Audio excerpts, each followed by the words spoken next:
Hey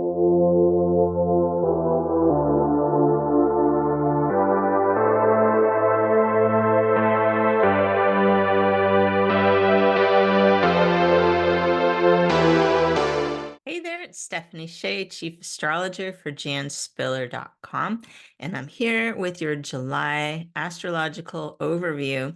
Now, I'm feeling like July is going to give us a little bit of a break. As I'm recording this, it's the month of June, and already it has kind of a busy feel with a lot of planets in Gemini. But as we go into July, things seem to move into more calming signs. It has a more spiritual and open-hearted feeling to me. I think it will help us recognize the good in our fellow humans. So while you might not want to plan climbing the corporate ladder, for example, in the month of July, think about what you could do to deepen the connections that you already have in your life. And I would say don't worry about taking the slow and steady approach this month. You're not going to get left behind the competition because anyone trying to race ahead right now, I think will be met with resistance.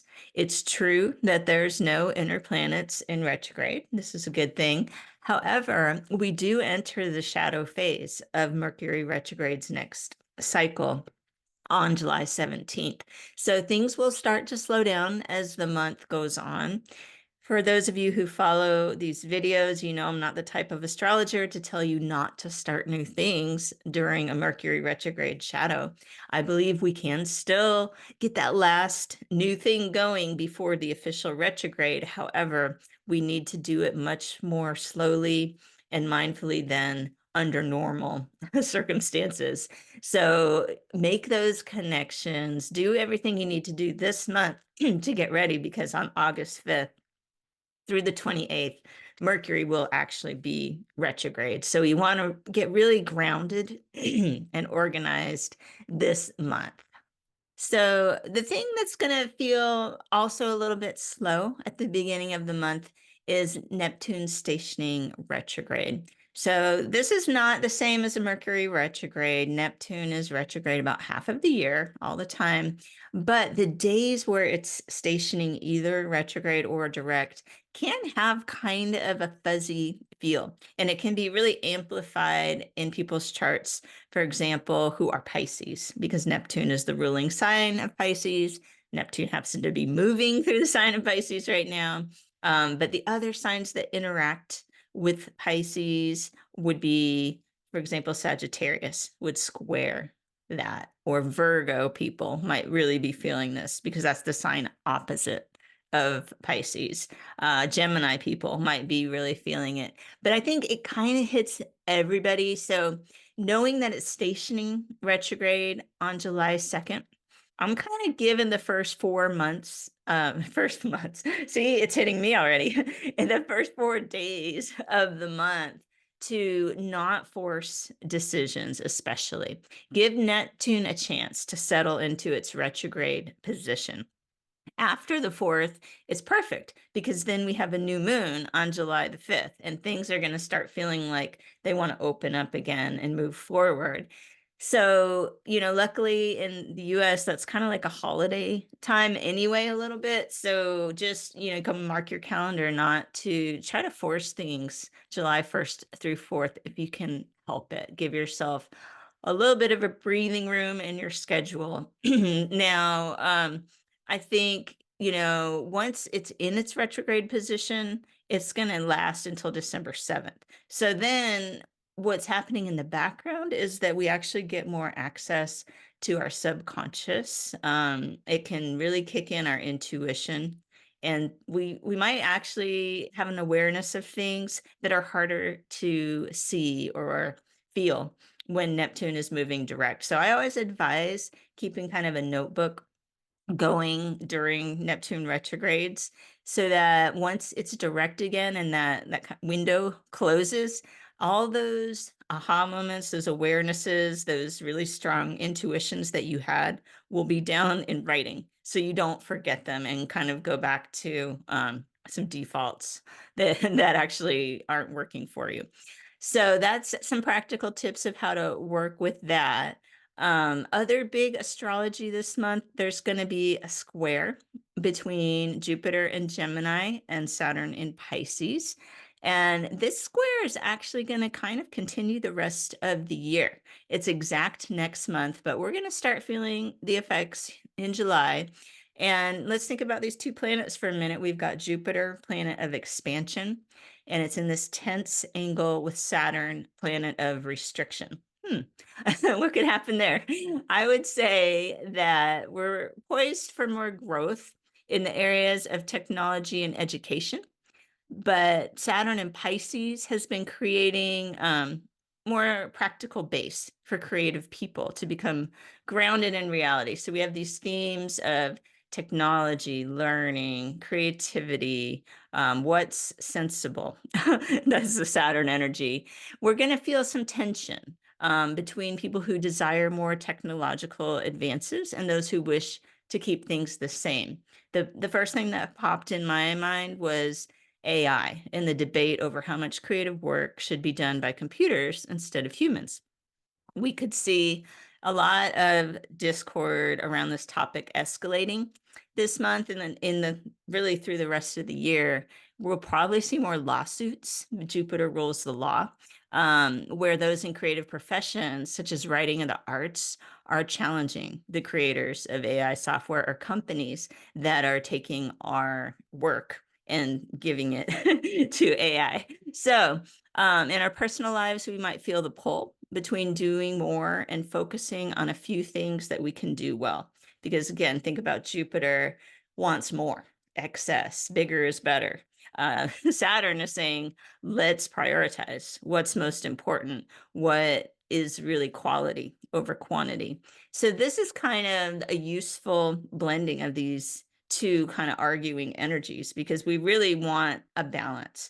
We don't want to overdo things, and we don't want to, for lack of a better word, underdo them, minimalize too much. So we could think about our time management and our values and be forced to choose something we need to let go of in order to give our full attention to the people and activities that are really supporting us, uplifting us, inspiring us. This is going to be a great time to notice those things. Other things going on is a sextile between Uranus and Neptune. This is kind of a cool background. A sextile is a harmonious aspect, and it's been present for much of this year. It's continuing this month. It helps the energy flow more easily. When planets are two signs apart and within about 7 degrees of each other, that's when you get this sextile aspect. So we've got Uranus in Taurus and Neptune in Pisces. And I think this is going to help us move through change with greater ease. Uranus is usually known for its ability to shake things up in kind of a radical way. But when it's in a sextile with Neptune, I think its energy kind of mellows, and we get this gentle awakening that can feel healing. Neptune rules illusion. In the sign of Pisces, the tendency to go into denial can be activated, right? So, but if we've got Uranus in Taurus in this supportive sextile, I think it will be a little easier to get a grip on reality. So that's something to consider working with as well. You can see there's a few themes this month about kind of what's realistic and what is the big vision, and honoring our imagination, not trying to restrict ourselves too much, but not biting off more than we can chew. Mars and Taurus, I think, will really help us with some of this. Mars is going to be in Taurus most of the month, and that's a very steady energy that can sustain us through long-term projects. We can use this month to make progress on tasks that require our patience and allow us to work at a comfortable pace. So I'd say the overall mood of the month, reinforced by Mars and Taurus, is telling us to slow down. It's okay. It's not moving slowly is not being productive. It could actually end up being more productive in the long run. I will say Mars and Taurus can bring a little of an impulsive mood. So definitely try, I'd say indulgent, right? Because Mars and Aries is more impulsive. But an indulgent mood could cause us to make those impulsive decisions that we might later regret, because Mars itself is an impulsive planet. So if you're considering a large purchase this month, I would say it's wise to sleep on it before proceeding, not just going in a store and you're taken by something and you have to have it. What, see how you feel the next morning. All right. July 20th, Mars moves into Gemini, shifting energy into higher gear. There's less reaction time between our thoughts and actions. So I think it will be a good time to put an end to procrastination. However, we might slow ourselves down if it seems like we're rushing into a decision without all the facts. So Mars and Gemini energy is really good for organizing other people and working towards an agreed upon goal. And if you do have important connections to make, the end of the month will be a good time to show your ability to take an idea and put it into action, right? So again, you can still get things done while Mercury is entering the shadow phase, but you just have to really write things down, double check your steps. Gemini is good for checking the details. So at the end of the month and at the end of the month, Mercury will be in Virgo, which is also super detail oriented. Um, so we've got Mercury in Leo most of the month, right? In the sign of Leo through the 24th. So I would use those days for communications that require your confidence and ability to make a good impression. It's really good for creative pursuits. I'd say we need to, just keep an eye on ourselves if we're focusing too much on our own point of view. That can be an out of balance Mercury and in Leo energy, right? But in general, I think it should be pretty uplifting and fun. On July 25th, Mercury moves into Virgo, helping us focus on our duties and catch up if we have fallen behind on our work. Well, Mercury was having so much fun in Leo. Save practical tasks for the end of the month when you're going to be more in the mood to take care of them, I think. So get a handle on your schedule. Anything we do now, it's going to help us again when we go into that Mercury retrograde. Now, the new moon this month, as I mentioned, was on July 5th, and it's in the sign of Cancer. It's going to be 14 degrees of Cancer. And so anyone born on or around July 5th, this is a big year for you coming up with new beginnings. But all people can use this new moon to make wishes in the areas ruled by Cancer. If you have Jan's book, New Moon Astrology, you know that she breaks down each new moon by zodiac sign and tells you some of the most supported themes for intention setting. So you can think about your home and family life, following your intuition, anything to do with nurturing growth, changing moods, right? Like just being okay with your emotions, these type of thing, emotional closeness. Those are all good Cancer new moon themes for your intention setting. So the full moon this month is on the 21st, and it is at 29 degrees of Capricorn. It's going to be some escalating emotional situations, and we can actually help that from getting out of control. If we know, okay, this is the astrology, everyone's taking things personally, everyone's feeling very sensitive, ourselves included. Would we want to open up a can of worms right now? Probably not. This is not a good full moon to start, bringing up things that have been driving you crazy all year and you've got it pent up. you know, um, it's valid. Whatever you're feeling at this full moon is probably absolutely correct, but how dramatic it feels in the moment is going to pass.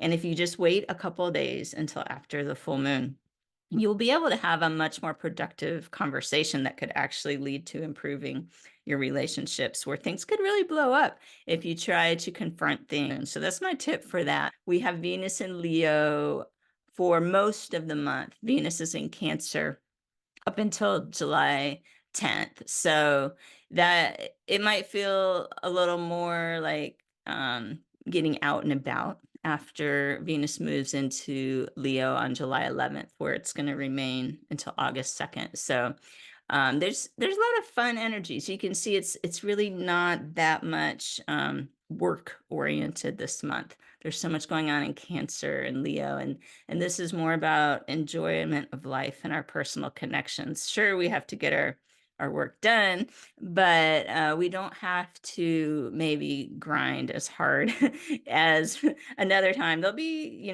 plenty of Virgo planets coming up in the future for getting some harder work done, but these next couple months we're slowing down. And with next month, Mercury retrograde in August, planets moving into Leo, adjust your expectations accordingly. I wouldn't be trying to push for giant launches in July and August if you haven't already done 90% of the work. That's my my tips for you in the coming months. I hope you can really enjoy July's astrology, and I look forward to seeing you soon with your monthly forecast.